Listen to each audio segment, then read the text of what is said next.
প্রিয় শিক্ষার্থী, তোমরা গত ক্লাসে দেখেছো বল কি, বল সম্পর্কে ধারণা, বিভিন্ন প্রকার মৌলিক বল সম্পর্কে ধারণা পেয়েছো।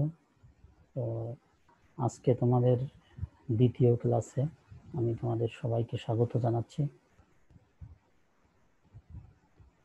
আমি চঞ্চল মণ্ডল, প্রভাষক, পদার্থবিজ্ঞান বিভাগ, সরকারি বিএল কলেজ, খুলনা।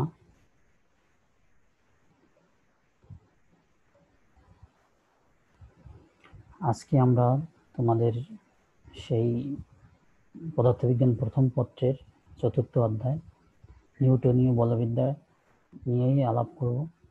তারপরের অংশ, অর্থাৎ এই ক্লাস শেষে আমরা যেটি জানতে পারবো তা হচ্ছে নিউটনের গতিসূত্র সম্পর্কে ধারণা।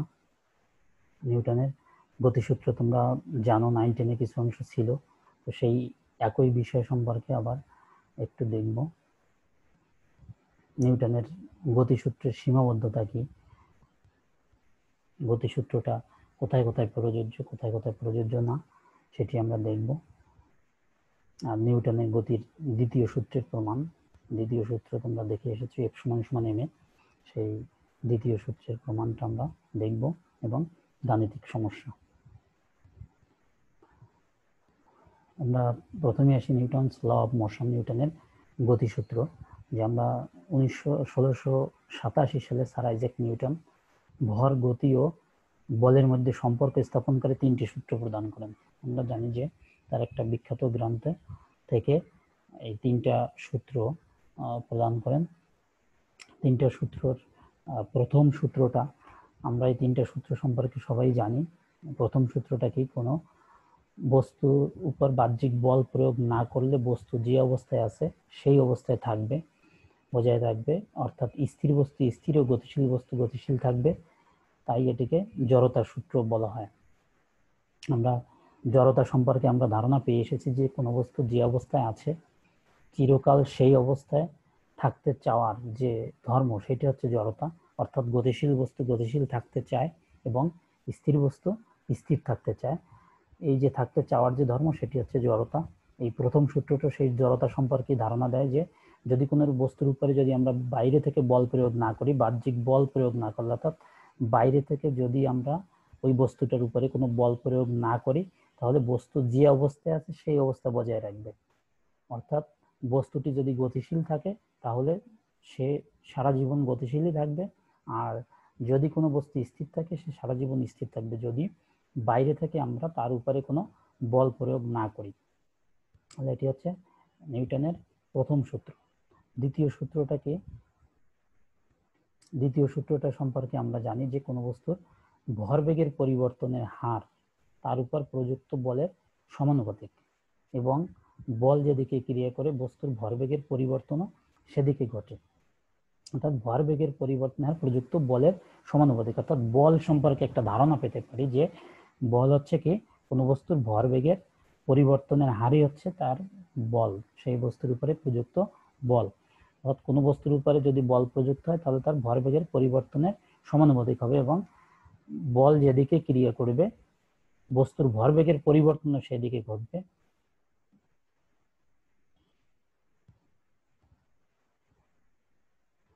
তৃতীয় সূত্র, একটি বস্তু অপর বস্তুর উপরে যদি বল প্রয়োগ করে তাহলে দ্বিতীয় বস্তুটিও প্রথম বস্তুটির উপরে সমান ও বিপরীতমুখী বল প্রয়োগ করবে, অর্থাৎ প্রত্যেক ক্রিয়ার একটি সমান ও বিপরীত প্রতিক্রিয়া আছে।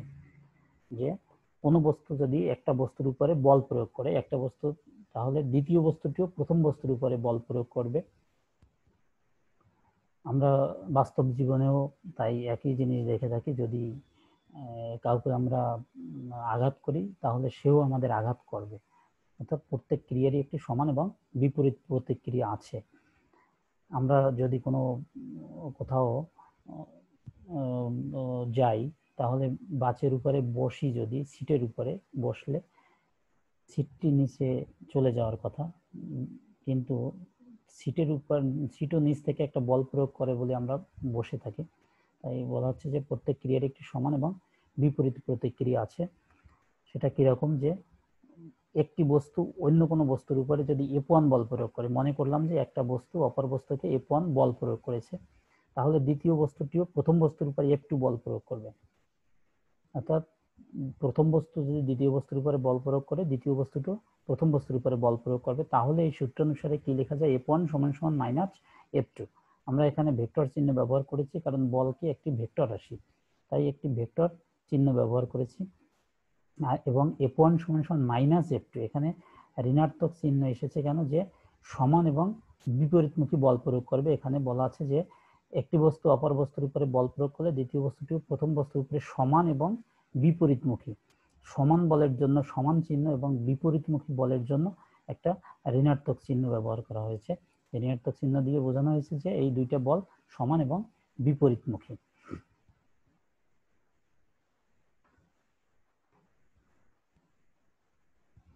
এবার আমরা আসি limitation of Newton's law of motion, অর্থাৎ নিউটনের গতির সূত্রে সীমাবদ্ধতা। তাহলে গতিসূত্র সীমাবদ্ধতা কি আমরা সেটা একটু দেখব। বস্তুর বেগ কম হলে এই সূত্র প্রযোজ্য, অর্থাৎ বস্তুর বেগ যদি কম হয় তাহলেই কেবল এই সূত্রটি প্রয়োগ করা যায়। আমরা জানি যে এই সূত্রটি কোথায় প্রযোজ্য? একটা বাস, ট্রাক বা যে কোনো কিছু যাদের গতি কম, শব্দের বেগের তুলনায় কম বা শব্দের বেগের কাছাকাছি, কিন্তু তার থেকে যদি বেশি বেগ হয়, অর্থাৎ আলোর বেগের কাছাকাছি যদি কোনো বস্তুর বেগ হয়, তাহলে সেই ক্ষেত্রে নিউটনের এই গতিসূত্র ব্যবহার করা যায় না। সেক্ষেত্রে আইনস্টাইনের আপেক্ষিক তত্ত্ব ব্যবহার করা হয়। আলোর বেগের কাছাকাছি বেগে গতিশীল বস্তুর ক্ষেত্রে এটি প্রযোজ্য নয়। যেটা বলছিলাম যে যদি শব্দের বেগের কাছাকাছি হয় তাহলে নিউটনের এই গতিসূত্রটা ব্যবহার করা যায়, কিন্তু আলোর বেগের কাছাকাছি যদি কোনো বস্তুর বেগ হয় তাহলে এই সূত্রটি প্রযোজ্য নয়।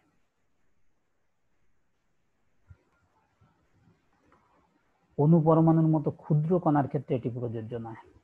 অণু এবং পরমাণু, আমরা জানি যে অণু অনেক ক্ষুদ্র, পরমাণু আরো ক্ষুদ্র। এই অণু এবং পরমাণুর মতো যে ক্ষুদ্র কণা আছে সেই ক্ষুদ্র কণার ক্ষেত্রে এই বলটা প্রযোজ্য নয়। এটি বৃহৎ জগৎ, অর্থাৎ আমাদের চারপাশে আমাদের দৃশ্যমান জগৎ। এই দৃশ্যমান জগতের ক্ষেত্রে এই নিউটনের সূত্র প্রয়োগ করা যায়, যেমন বাস, ট্রাক, চেয়ার, টেবিল যেগুলো আমরা দেখতে পাই, এইগুলোর ক্ষেত্রে এই নিউটনের গতিসূত্রটা প্রযোজ্য। ক্ষুদ্র কোনো কণার ক্ষেত্রে প্রযোজ্য নয়, সেটা যে কোনো ধরনের ক্ষুদ্র কণা হতে পারে। ক্ষুদ্র ও আলোর বেগের কাছাকাছি বেগে গতিশীল বস্তুর ক্ষেত্রে আইনস্টাইনের আপেক্ষিক তত্ত্ব প্রযোজ্য। আইনস্টাইনের যে আপেক্ষিক তত্ত্ব, সেই আপেক্ষিক তত্ত্বটা প্রযোজ্য হচ্ছে ক্ষুদ্র এবং আলোর বেগের কাছাকাছি বেগে গতিশীল বস্তুর ক্ষেত্রে। অর্থাৎ কোনো বস্তু যদি ক্ষুদ্র হয়, অণু পরমাণুর মতো যে বা মৌলিক কণা, বিভিন্ন ধরনের মৌলিক কণা, এইগুলোর ক্ষেত্রে আইনস্টাইনের আপেক্ষিক তত্ত্ব প্রয়োগ করা যায়, নিউটনের গতিসূত্র প্রয়োগ করা যায় না। আবার আলোর বেগের কাছাকাছি বেগে যদি কোনো বস্তু গতিশীল হয় তাহলে সেক্ষেত্রেও আইনস্টাইনের আপেক্ষিক তত্ত্ব প্রযোজ্য, সেখানে নিউটনের গতিসূত্র প্রযোজ্য নয়। তাহলে এগুলো হচ্ছে নিউটনের গতিসূত্রের সীমাবদ্ধতা।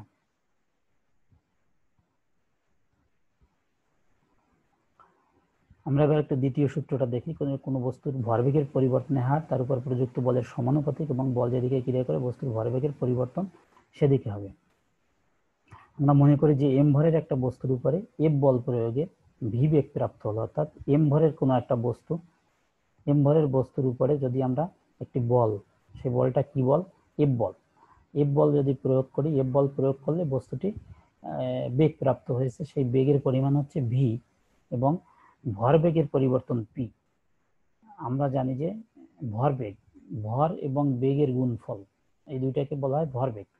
তাহলে ভরবেগকে আমরা কি দ্বারা প্রকাশ করি? ভরবেগকে পি দ্বারা প্রকাশ করি এবং সবগুলোর উপরে ভেক্টর চিহ্ন দেওয়া আছে। বল, আমরা জানি যে বল একটি ভেক্টর রাশি, বেগ ভি, ভিও ভেক্টর রাশি, ভরবেগ, তাহলে ভরবেগও হচ্ছে ভেক্টর রাশি, কিন্তু ভর কিন্তু স্কেলার রাশি। ভরের কোনো দিক নেই, তাই এটি একটি স্কেলার রাশি। তাই কিন্তু ভরবেগের সাথে যেহেতু বেগ যুক্ত আছে তাই ভরবেগ একটি ভেক্টর রাশি। তাহলে নিউটনের গতির দ্বিতীয় সূত্র অনুসারে লেখা যায় কোনো বস্তুর ভরবেগের পরিবর্তনের হার তার উপর প্রযুক্ত বলের সমানুপাতিক। আমরা দ্বিতীয় সূত্র অনুসারে কি জানি যে এই ক্ষেত্রে কোনো বস্তুর ভরবেগের পরিবর্তনের হার, তাহলে ভরবেগের পরিবর্তনের হারটা কি হবে? প্রযুক্ত বলের সমানুপাতিক হবে। অর্থাৎ কি লিখতে পারি আমরা, ভরবেগের পরিবর্তনের হার।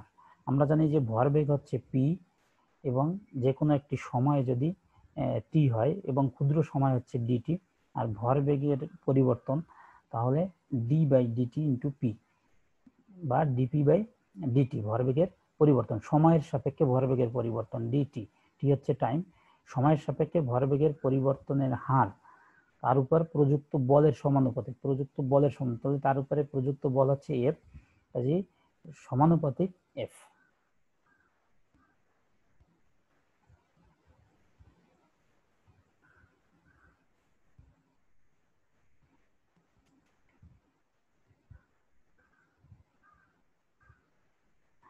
তাহলে আমরা কি লিখতে পারি, ডি বাই ডিটি, এটা একটা ডিফারেন্সিয়াল অপারেটর, আমরা ডিফারেন্সিয়াল অপারেটর জেনেছি, ইতিমধ্যে ভেক্টরে আছে ডিফারেন্সিয়াল অপারেটর, তোমরা জানবে সেখান থেকে।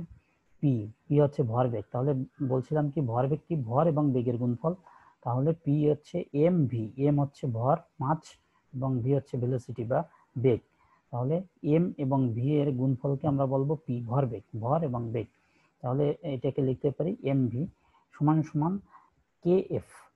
আমরা সমানুপাতিক চিহ্ন ব্যবহার করেছি, সমানুপাতিক এফ, এই সমানুপাতিক চিহ্নটা উঠে গেলে সমানুপাতিক চিহ্নটার জায়গায় যদি আমরা সমান চিহ্ন ব্যবহার করি তাহলে একটা ধ্রুবক ব্যবহার করতে হয়। আমরা ধরে নিলাম যে কে একটি ধ্রুবক, এটা হচ্ছে সমানুপাতিক ধ্রুবক, এই সমানুপাতিক ধ্রুবকটাকে যা একক বলের সংজ্ঞানুসারে এর মান হচ্ছে 1 ধরা যায়।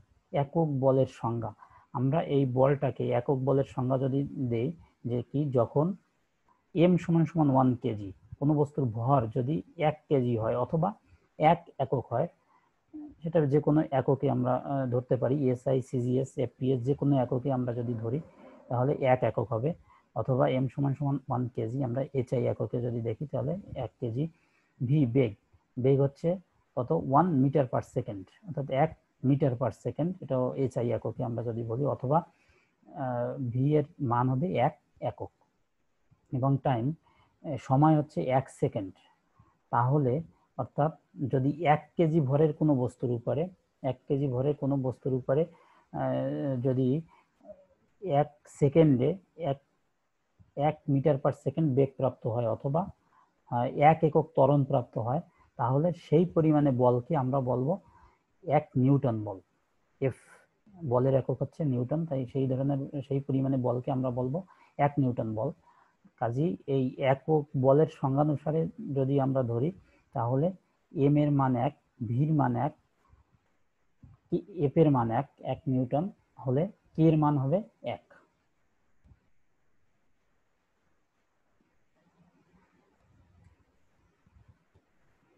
বা এম, এম হচ্ছে ধ্রুবক, যেহেতু এম ধ্রুবক, এম ধ্রুবকটাকে আমরা বাইরে নিয়ে আসতে পারি, m dv by dt, dv by dt সমান সমান 1, কে এর মান হচ্ছে, কে এর মান আমরা কত পেলাম, 1 ইন্টু এফ, বা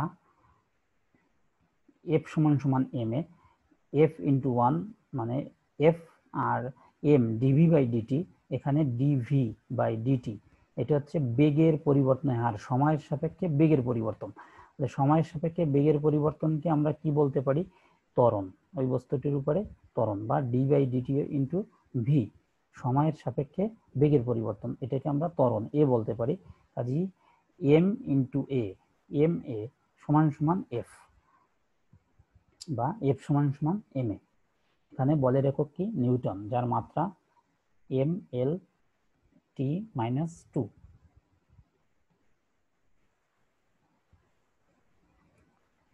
তোমাদের বাড়ির কাজ, একটি অঙ্ক আমরা তোমাদের বাড়িতে কাজ দিব। 10 গ্রাম ভরের একটি গুলি 3.6 মিটার পার সেকেন্ড বেগে 0.21 মিটার পুরু একটি কাঠের দরজা ভেদ করতে পারে, কিন্তু একই পুরুত্বের অন্য একটি দরজাতে 56 গ্রাম ভরের গুলি একই বেগে ঢুকে এর বেগ 2/3 হারিয়ে দরজা ভেদ করে।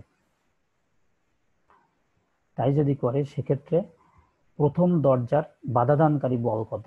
আমরা প্রথম যে দরজাটা, প্রথম দরজায় 10 গ্রাম ভরের একটা গুলি 3.6 মিটার পার সেকেন্ড বেগে আসবে, এসে এবং দরজাটার পুরুত্ব কত 0.21 মিটার। পুরুত্ব একটি কাঠের দরজা ভেদ করে যায়। তাহলে এই কাঠের দরজা ভেদ করে যেতে পারে এই দরজাটার বাধাদানকারী বলের মান কত? সেই বাধাদানকারী বলের মান আমরা যে সূত্রটা পেলাম নিউটনের গতির দ্বিতীয় সূত্র F সমান সমান ma, সেই F সমান সমান ma সূত্রটা ব্যবহার করে আমরা বাসায় বসে এই অঙ্কটার সমাধান করব। তোমরা সবাই চেষ্টা করবে, নিশ্চয়ই পারবে। তোমরা এরকম অঙ্ক তোমরা 9, 10-এও করে এসেছো, তো সেরকম একটা অঙ্ক তোমাদের বাসার কাজ দেওয়া থাকলো। তোমরা